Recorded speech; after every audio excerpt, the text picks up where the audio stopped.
हो बाबा देखो ना हमरा कन्या गई की भगले। हो बाबा डर है।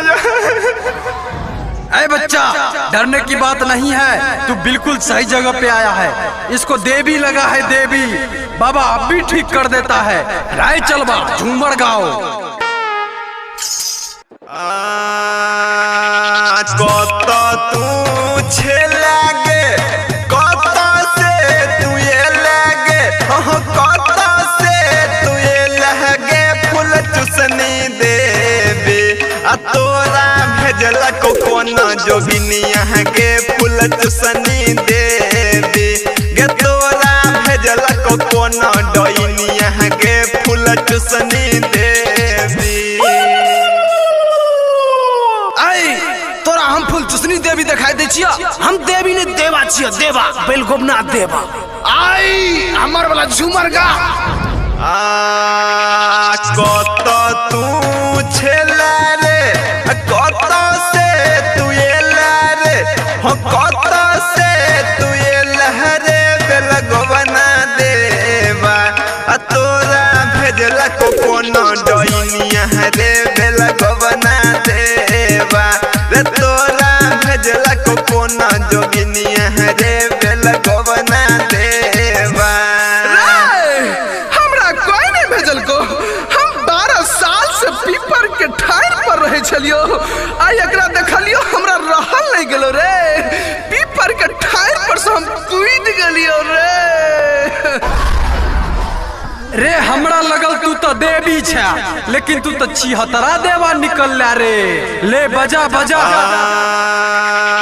छौरी के देखले रहल गेलो छातू बरका छिहतरा रे छातू बरका छिहतरा रे बेलगोबना देवा कि जइबे नरक में सुन पपिया हवारे बेलगोबना देवा कि जइबे नरक में सुन पपिया हवारे छिहतरा देवा। तू हमरा छिहतरा कहबा? हम बाप जन्म में पहले बेर छौरी के देह में लगलियो आ तू हमरा छिहतरा कहबा? ले ले बड़ बुझलियो, चल निकल जल्दी निकल, जो अपना जगह पर जो ओते रहे हैं।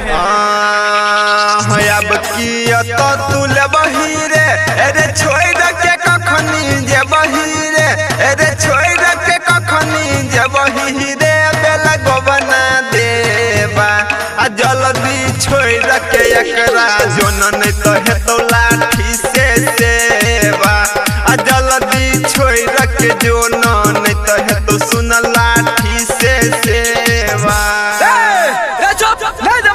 नहीं जबो एलियो हम अपना मन से जबो अपना मन से, तेरा बापा बुते नहीं तो भागल रे। ले बजा अब हम गोबो।